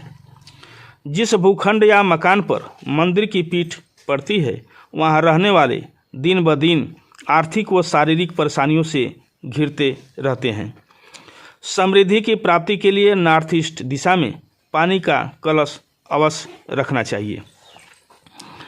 घर में ऊर्जात्मक वातावरण बनाने में सूर्य की रोशनी का विशेष महत्व होता है। इसलिए घर की आंतरिक साज सज्जा ऐसी होनी चाहिए कि सूर्य की रोशनी घर में पर्याप्त रूप में प्रवेश करे। घर में कलह अथवा अशांति का वातावरण हो तो ड्राइंग रूम में फूलों का गुलदस्ता रखना श्रेष्ठ होता है। अशुद्ध वस्त्रों को घर के प्रवेश द्वार के मध्य में नहीं रखना चाहिए। वास्तु के अनुसार रसोई घर में देव स्थान नहीं होना चाहिए। गृहस्थ के बेडरूम में भगवान के चित्र अथवा धार्मिक महत्व की वस्तुएं नहीं लगानी चाहिए। घर में देवस्थान की दीवार से शौचालय की दीवार का संपर्क नहीं होना चाहिए। वाहन हादसों से बचा जा सकता है। वास्तु की मान्यताओं के विकास काल में प्रायः हाथी, घोड़ों और उनसे चलने वाले रथ, पालकी आदि वाहनों पर भी विचार किया गया, किंतु वे ही मान्यताएं वर्तमान वाहनों के संदर्भ में भी सर्वथा प्रासंगिक हैं। वाहन दरअसल मानवीय जीवन की अहम आवश्यकता है और सहायक भी कम नहीं है। यदि किसी के पास वाहन नहीं हो और वह वाहन की अपेक्षा करता हो तो उसे वेदोक्त पवमान सूक्त का संपुट सहित पाठ करना चाहिए। यह पाठ परिवार में शांति व सुख का संचार भी करता है और वाहन जन्य आकस्मिक हादसों से बचाने वाला भी है। भवन में सामान्यतः वायव्य कोण में वाहनों को रखना चाहिए। आजकल प्रायः भवन निर्माण के समय वाहन के लिए किसी भी एक दिशा में लंबवत गलियारा छोड़ दिया जाता है और उसके साथ ही दरवाज़ा भी रख दिया जाता है। यहाँ यह ज्ञातव्य है कि गृहपति के आने जाने के दरवाजे के अतिरिक्त वाहन के लिए अलग द्वार होना चाहिए। वास्तु विन्यास की परंपरा में ऐसा आवश्यक है। इसके लिए भवन के सामने के भाग की जो लंबाई या चौड़ाई हो उसको 9 भागों में बांट दें और प्रायः दोनों ओर से 2-2 खंडों को छोड़कर वाहन के लिए द्वार रखना चाहिए। भवन में वायव्य कोण से लेकर नैऋत्य कोण की ओर की दीवार पर 9-9 भागों के अनुसार पहले 2 और आखिरी 2 खंड छोड़कर दरवाज़ा रखना बहुत शुभ माना जाता है। भवन का निर्माण कुछ इस तरह से किया जाना चाहिए कि वाहन एकदम उत्तरी दीवार के पास नहीं खड़ा रहे, बल्कि उससे 2 खंड की दूरी बनी रहे। वायव्य कोण के निकट दीवार से आगे 2 खंड छोड़कर दरवाज़ा रखने से परिवार में शोक और दुख की आशंका नहीं के बराबर रहती है, जैसा कि वास्तु प्रदीप का मत है। ऐसे में तीसरे चौथे खंड पर वाहन के लिए दरवाज़ा होना बहुत शुभ है। ऐसा होने पर वाहन संचालन में भी उचित समय पर उचित निर्णय होता है और भ्रम या चूक की संभावना नहीं के बराबर रहती है। यहाँ यह भी नियम है कि कभी वायव्य कोण में लगता हुआ कोई रेप घर की सीमा से बाहर नहीं बनाएं। हाँ, भवन के भीतर बनाया जा सकता है। बाहर बने रेप से मतिभ्रम, व्यर्थ विवाद, ऐसी स्थितियां देखने में आई है। जल भरे कुंड से लाएं घर में समृद्धि। ईशान कोण को अच्छी जलधारा का केंद्र माना गया है। वास्तु में इसी कोने को पूजा स्थल, उपासना स्थल और प्रधान इष्ट देव स्थापना का योग्य कोण भी माना जाता है, किंतु यहाँ जल स्थान का होना बहुत ही लाभकारी है। परिवार में सुख और समृद्धि के लिए ईशान कोण स्थित जल स्रोत को हमेशा भरा हुआ ही रखें। उसके पानी का उपयोग भी करें तो बराबर उसमें पूर्ति करते जाएं। यह धनागम के स्रोतों को हमेशा खोले रखता है। घर के ईशान कोण में जल स्रोत का होना बहुत शुभ है। आजकल इस कोण में बोरिंग करवाने का चलन है, किंतु वहाँ जल स्रोत या हौज का होना शास्त्र सम्मत है। यह शिव का स्थान है, इसी कारण इसे गंगोद्भव तुल्य माना जाता है। वास्तु में इसी कोने को पूजा स्थल, उपासना स्थल और इष्ट देव स्थापना योग्य कोण भी माना जाता है। किंतु यहाँ जल स्थान का होना लाभकारी है। जिन घरों में इस स्थान पर जल स्रोत होता है वहाँ खुशियों का केंद्र होता है। वैसे तो जल स्थान के लिए वरुण या पश्चिम दिशा भी अच्छी है, किंतु ईशान कोण अधिक लाभकारी माना गया है। वास्तु ग्रंथों के अतिरिक्त इकाई ढकारगल विद्या भूमिगत जल स्रोत खोजने की कुंजी में भी शिव के कोने या ईशान कोण को अच्छी जलधारा का केंद्र माना गया है। इस क्षेत्र की जलधारा को संकरी कहा जाता है। यह प्रायः मीठी और अल्प दाब से जलापूर्ति में सहायक होती है। यदि ईशान के जल स्रोत को बराबर भरा रखा जाए और उसके जलस्तर को बराबर बनाए रखा जाए तो समृद्धि आती है। यदि नया घर बनवाना हो तो सर्वप्रथम इस कोण में जल स्रोत बनाकर उसे भर दिया जाए और परिसर में गाय को बछड़े सहित लाकर कुछ दिन बाद दिया जाए तो कार्य बिना बाधा के संपन्न होता है। मय मतम ग्रंथ में भूमि चयन के साथ ही वहाँ सवर्षा गो बांधने का निर्देश है। यदि इस जल स्रोत में चांदी की छोटी सी मछली, शंख, मकर, लघु कलश, कल्प वृक्ष और चांदी का ही कुर्म बनाकर रखा जाए और पूजा के बाद जल भरा जाए तो इच्छित परिणाम मिलता है। यदि इसी दिशा में तुलसी, क्यारा और बिल्व वृक्ष हो तो सोने पर सुहागा मानना चाहिए। व्यवस्थित घर में आती हैं सुख और संपदा। व्यवस्थित घर सुख ही नहीं बल्कि समृद्धि भी देता है, जबकि अव्यवस्थित घर न केवल परेशानियां देता है बल्कि झगड़ों, स्वास्थ्य समस्याओं समेत बेवजह धन और ऊर्जा का अपव्यय भी करवाता है। अतः घर में कभी फालतू चीज़ें नहीं रखें, सामान को बिखरा कर नहीं रखें। हमारी सनातन परंपरा में घर को आश्रम का दर्जा दिया गया है। गृहस्थी को साधना से कम नहीं माना गया है। जिस घर में साजो सामान व्यवस्थित हो, जो चीज़ जहाँ चाहिए वहीं हो, तो ऐसा व्यवस्थित घर सुख ही नहीं बल्कि समृद्धि भी देता है, जबकि अव्यवस्थित घर न केवल परेशानियां देता है बल्कि झगड़ों, सिरदर्द, बेवजह दिक्कतों के साथ साथ धन और ऊर्जा का अपव्यय भी करवाता है। वास्तुशास्त्र वस्तुतः गृह निर्माण में संतुलन पर सर्वाधिक जोर देता है। निर्माण के समय दिशा, काल और स्थान के अनुसार जो चीज़ जहाँ पर होनी चाहिए तदनुसार ही नियमों का निर्देश किया गया है। घर से बड़ा कोई स्वर्ग नहीं। ऋषि मुनि ही नहीं, देवता तक गृहस्थ के आश्रित कहे गए हैं। गृहस्थ को यह निर्देश है कि वह परिवार में स्थान, वस्तुओं के संतुलन के साथ ही वैचारिक समरसता भी बनाए रखें। वास्तु मंडनम के दूषण भूषणाध्याय में गृह और गृहस्थी के नियमों पर विस्तार से प्रकाश डाला गया है। इसमें कहा गया है कि घर में कभी फालतू चीज़ें नहीं रखें, सामान को बिखरा कर नहीं रखें। रसोई के बर्तनों से लेकर पुस्तकों, बनाव श्रृंगार के सामान, कांच कंघी तक को व्यवस्थित रखें। इनके बिखरे होने पर संपत्ति का क्षय होता है।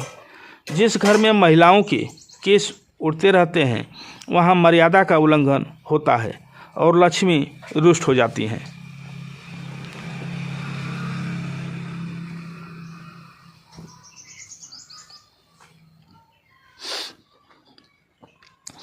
जहाँ बार बार नमक बिखरता हो वहाँ परस्पर विवाद होते हैं और बच्चे आपस में भिड़ते हैं। पति पत्नी में विवाद होता है। जहाँ बर्तन बेतरतीब पड़े रहते हैं वहाँ झगड़े अधिक होते हैं।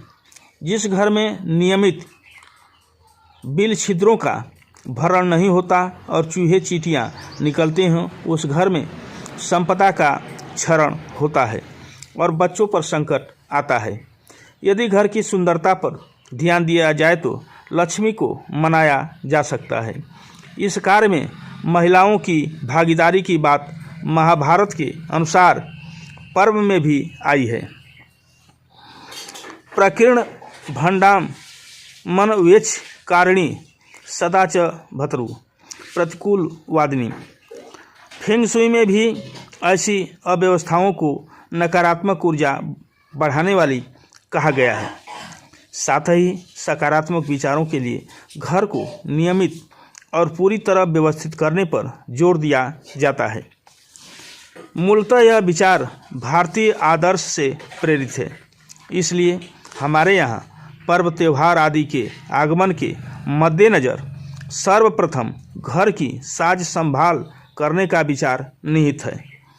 वस्तुतः यह नियमित होना चाहिए। इसमें सुख और समृद्धि का गहरा राज छिपा है। संतुलित ईशान से सारी शान। घर में ईशान कोण दक्षिण पूर्व को सदैव संतुलित रखना चाहिए। शारीरिक व्याधियों खासकर महिलाओं के स्वास्थ्य को लेकर इस कोण को संतुलित रखना निहायत जरूरी है।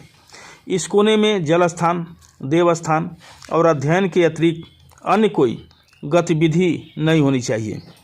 ऐसे कई कारण सामने आए हैं जहां ईशान कोण के दूषित होने या असंतुलित होने के कारण परिवार में महिला सदस्यों का स्वास्थ्य खराब हुआ है।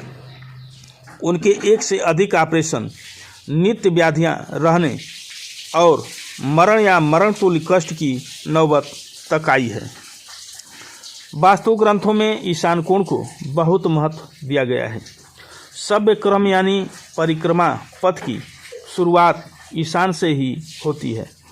यह आस्थाओं का पोषण पल्लवन करने वाला है।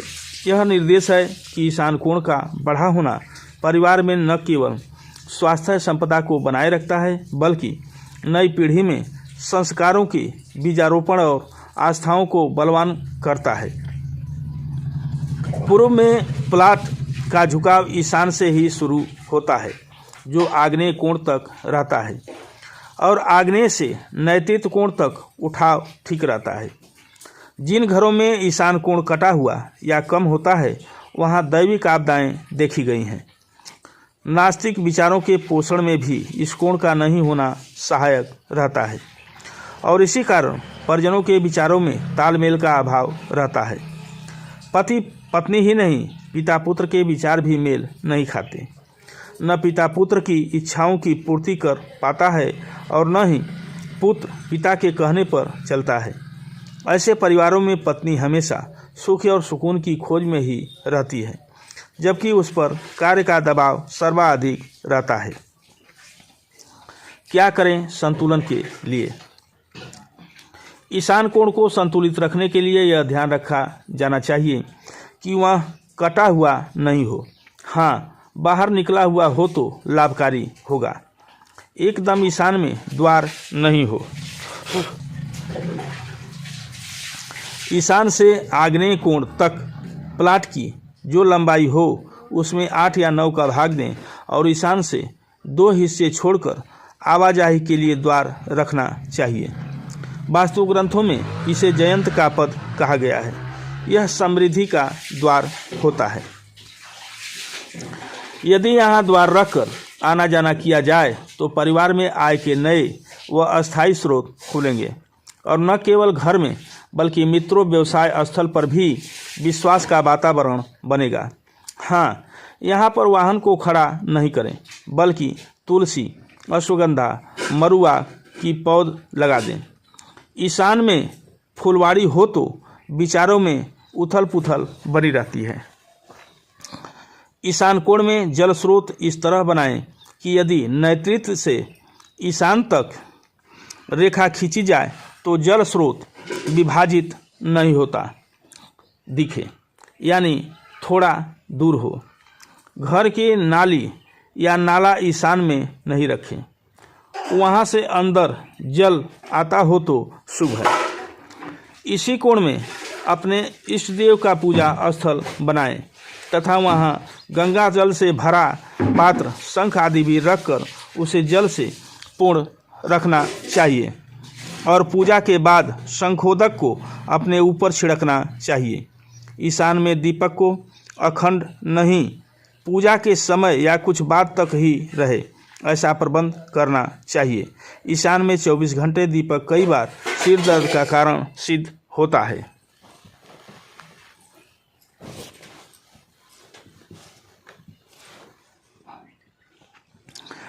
गणेश जी दूर करें वास्तु दोष। भगवान गणेश विघ्न विनाशक माने गए हैं। वास्तु पूजन के अवसर पर गणेश को प्रथम न्योता और पूजा जाता है। जिस घर में गणेश की पूजा होती है वहाँ समृद्धि की सिद्धि होती है और लाभ भी प्राप्त होता है। गणेश जी की स्थापना अपने भवन के द्वार के ऊपर और ईशान कोण में पूजा जा सकता है, किंतु गणेश जी को कभी तुलसी नहीं चढ़ाएं। गणेश चतुर्थी पर विनायक की प्रतिमा पर सिंदूर चढ़ाने से सुख मिलता है और चमकीला पन्ना चढ़ाने पर पूजक को आरोग्य मिलता है। अन्य वास्तु प्रयोग।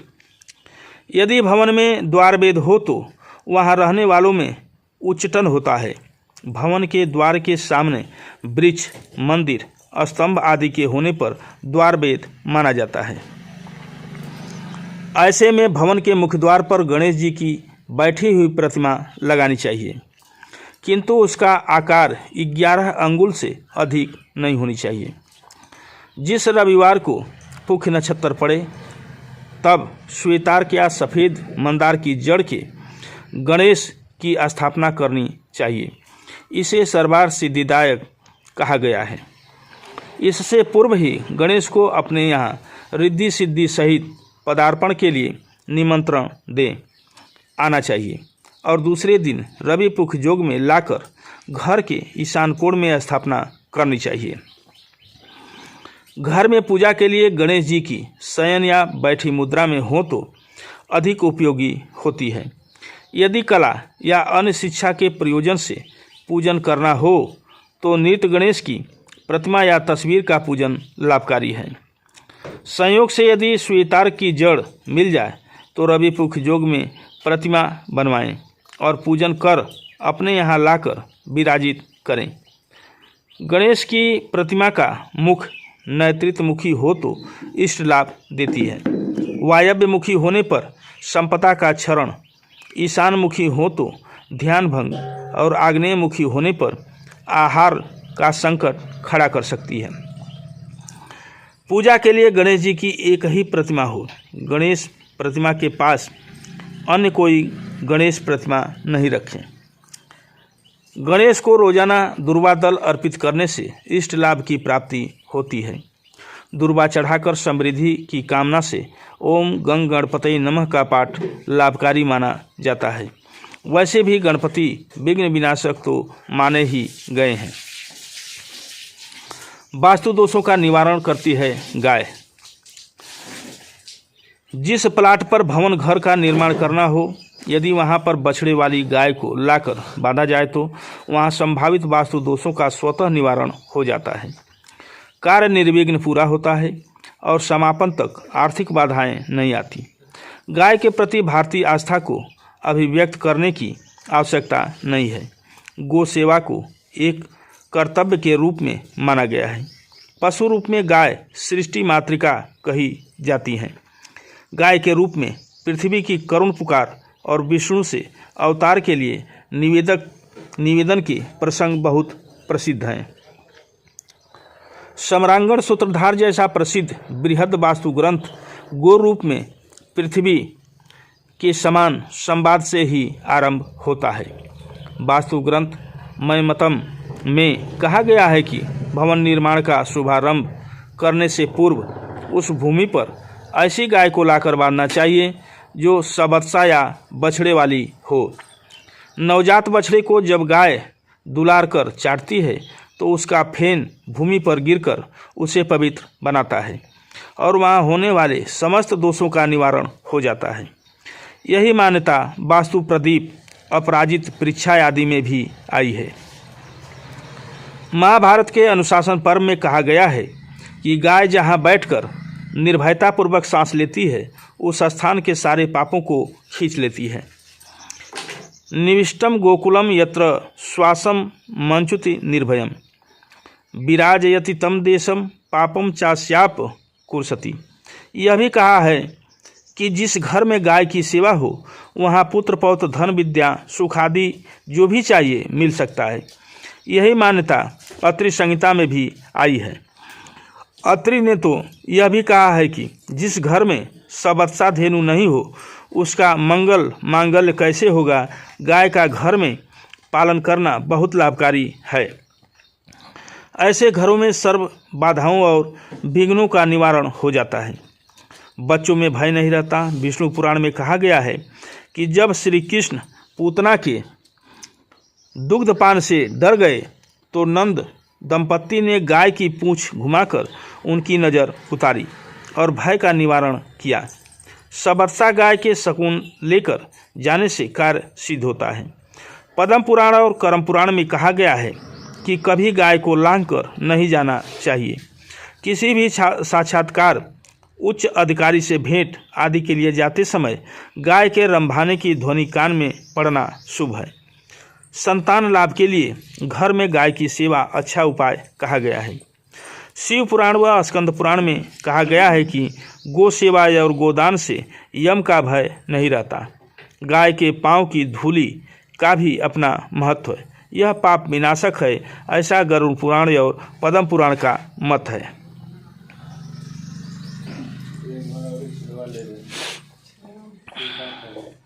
स्वास्थ्य को प्रभावित करते हैं वास्तु दोष।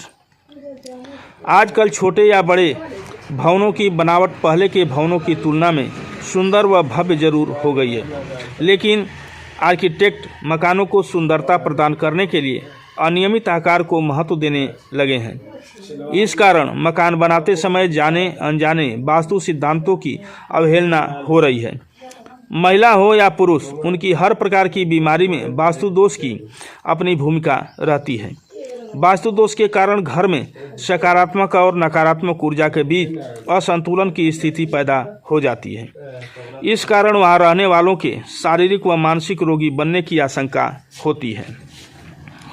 वैसे तो सभी दिशाएं प्रकृति की ही हैं और सभी शुभ हैं। वास्तुशास्त्र तो मात्र प्रकृति में व्याप्त सूर्य की जीवनदायी सकारात्मक ऊर्जा के श्रेष्ठ उपयोग का तरीका बताता है, ताकि पृथ्वीवासी स्वस्थ सुखद व शांतिपूर्वक जीवन जी सकें। वह भवन जहाँ पर प्रातः काल की बजाय दोपहर की किरणों आती हैं, वहाँ रहने वालों का स्वास्थ्य अच्छा नहीं रहता। दोपहर के समय पृथ्वी पर पड़ने वाली सूर्य की नकारात्मक किरणों अल्ट्रावायलेट होती हैं, जो स्वास्थ्य के लिए बहुत नुकसानदेह हैं। इसी कारण वास्तुशास्त्र में दक्षिण व पश्चिम की दीवारों को ऊंचा रखने का प्रावधान है। साथ ही इन दिशाओं में उत्तर व पूरब की तुलना में कम खिड़की दरवाजे रखने की सलाह दी गई है, ताकि उस घर में रहने वाले सदस्य इन नकारात्मक ऊर्जा से युक्त किरणों के संपर्क में कम से कम आएं तथा ईशान दिशा में स्थित जल स्रोतों पर भी यह किरणों न पड़ सकें। भवन के ईशान कोण में अधिक खाली जगह रखने का कारण भी सूर्य की गति ही है। जब सूर्य उत्तरायण की तरफ होता है तो दोपहर तक लाभदायक किरणों पृथ्वी पर पड़ती हैं। जब सूर्य दक्षिणायन होता है तो दोपहर के पूर्व ही हानिकारक किरणों पड़नी शुरू हो जाती हैं, क्योंकि दिन छोटे होने जाते हैं। अतः उत्तरायण काल को सूर्य की किरणों का पूरा लाभ प्राप्त करने के लिए ही वास्तुशास्त्र में दक्षिण की अपेक्षा उत्तर में ज़्यादा खाली जगह छोड़ने की सलाह दी गई है। जिस घर का नैऋत्य कोण किसी भी प्रकार से नीचा हो या वहाँ किसी भी प्रकार का भूमिगत पानी का टैंक, कुआं, बोरवेल, सेप्टिक टैंक इत्यादि हो तो वहाँ रहने वाले के असामयिक मृत्यु का शिकार होने की आशंका रहती है। ध्यान रहे, वास्तुशास्त्र एक विज्ञान है। घर की बनावट में ही वास्तु अनुकूल परिवर्तन कर वास्तु दोषों को दूर किया जा सकता है। बाकी टोटकों की जरूरत नहीं है। वास्तु की छोटी सी बातों के बड़े परिणाम। किसी भी घर या कार्यालय में, चाहे वह अपना हो अथवा किराए का, यहाँ तक कि होटल के कमरे में भी वास्तुपूर्ण रूप से प्रासंगिक होता है। जिस प्रकार अगर आप किसी नाव में यात्रा कर रहे हों एवं उसमें सुराख हो तो वह नाव चाहे आपकी अपनी हो या किराए की हो, डूबने का खतरा तो रहता ही है। जिस प्रकार एक लंबे चुंबक के 2 टुकड़े कर दिए जाएं तो प्रत्येक टुकड़ा एक संपूर्ण चुंबक बन जाता है, उसी प्रकार किसी भी भूखंड या मकान में विभाजित प्रत्येक भूखंड या कमरे का भी अपना चुंबकीय क्षेत्र बन जाता है। एवं छोटे से छोटे कक्ष में भी वास्तु के नियम समान रूप से लागू होते हैं। स्वस्तिक में अत्यधिक ऊर्जा होती है। सीधे स्वस्तिक में जितनी शुभ ऊर्जा होती है, उल्टे स्वस्तिक में उतनी ही अशुभ ऊर्जा होती है। अतः स्वस्तिक का प्रयोग अत्यंत सोच समझकर ही करना चाहिए। गणपति, लक्ष्मी एवं स्वस्तिक तो घर में स्थिर ही होने चाहिए। कमरों या अलमारियों के दरवाजों पर उनके स्टिकर या चित्र लगाकर बार बार दरवाजे खोलने या बंद करने पर जरा सोचिए क्या होता है। घर की छत का सारा भार बीम झेलते हैं एवं बीम के नीचे लगातार बैठना या सोना बोझ के कारण मानसिक तनाव का कारण बन सकता है। अगर बीम ढकने संभव न हो तो उनके नीचे 3 पिरामिड लगाने पर यह दोष समाप्त प्राय हो जाता है। अपने घर के पूजा के स्थान पर देवताओं की तस्वीरों को एक दूसरे के सामने या ऊपर नीचे नहीं रखना चाहिए, थोड़ी थोड़ी दूर पर अगल बगल ही रखना चाहिए। स्नान घर में लाल, नारंगी या हरे रंग की टाइल्स या पत्थर का इस्तेमाल नहीं करना चाहिए। अग्नि तत्व के ये रंग वहाँ व्याप्त जल तत्व के साथ तालमेल नहीं रख पाते एवं उपयोगकर्ता की मानसिक स्थिति पर विपरीत प्रभाव डाल सकते हैं। सोने चांदी के व्यवसायियों को दुकान में लाल या नारंगी रंग नहीं करवाना चाहिए। ये रंग अग्नि के प्रतीक हैं एवं अग्नि धातु को नष्ट करती है। टूटे दर्पण में श्रृंगार नहीं करना चाहिए, उन्हें यथाशीघ्र हटा देना या बदल देना चाहिए। शयन कक्ष की दीवार पर अधिक दिनों तक दरारें नहीं पड़ी रहने देनी चाहिए, बहुधा ये दरारें दीर्घ व्याधियों का कारण बन जाती हैं। मुख्य द्वार की देहरी एवं द्वार के आसपास की दीवारें टूटी फूटी न रखें, भाग्य वृद्धि में यह विचित्र रूप से रुकावट पैदा कर सकती हैं। मुख्य द्वार के बाहर की दीवारों को स्वच्छ एवं सुंदर रखें। नवविवाहित दंपत्ति को ईशान के कक्ष में नहीं सोना चाहिए। अगर मजबूरी बस सोना ही पड़े तो पलंग या गद्दा ईशान से सटाकर कदापि नहीं लगाना चाहिए। पुरुष संतान प्राप्ति में यह दोष विशेष रूप से बाधक पाया जाता है। घर में जहाँ तहाँ रखी अलमारियों पर लगे शीशे वहाँ की ऊर्जा को असंतुलित कर देते हैं। फलस्वरूप वास्तु सम्मत घर होते हुए भी वांछित समृद्धि एवं सफलता प्राप्त नहीं होती है। दरार पड़ी दीवारों पर देवी देवताओं के या परिवार के सदस्यों के चित्र न लगाएं, यह टूटे पलंग पर आसीन होने के समान है। पूजा स्थान का प्रबंध ईशान में स्थापित करना एक परिपाटी सी बन गई है, परंतु ईशान में पूजा का भारी सिंहासन या अन्य सामान न रखें। यह दोष आपको कभी महसूस नहीं होता, फिर भी अपने विपरीत परिणाम देता है। पूजा स्थान मध्य पूरब में ही सर्वोत्तम होता है। रसोई घर के ईशान कोण में चूल्हा सटाकर भोजन कदापि न बनाएं। संपूर्ण प्रयास के बावजूद यह छोटा सा वास्तु दोष धन ही की बरकत में बाधक बना रहता है। ईशान पुरुष संतान से संबंधित दिशा है। घर या कमरे का ईशान जितना ही हल्का, खुला एवं स्वच्छ होगा, संतान उतनी ही आज्ञाकारी, मेधावी एवं उज्जवल होगी। कार्य की अधिकता के कारण कार्यालय की मेज के नीचे कागजात, फाइलें, किताबें, ब्रीफकेस रखना आजकल सामान्य बात हो गई है। जरा सोचिए, वहाँ झाड़ू एवं जूते चप्पल का स्पर्श भला व्यवसाय या अध्ययन में तरक्की दे सकता है। छोटी छोटी लगने वाली उपरोक्त बातों के परिणाम मुझे अनेक स्थानों पर देखने को मिलते हैं। अतः इन असावधानियों से बचना ही उचित है। वास्तु सम्मत मामूली से फेरबदल भी अत्यंत अनुकूल परिणाम प्रदान करके आपके स्वास्थ्य, सुख एवं समृद्धि के कारक बन सकते हैं।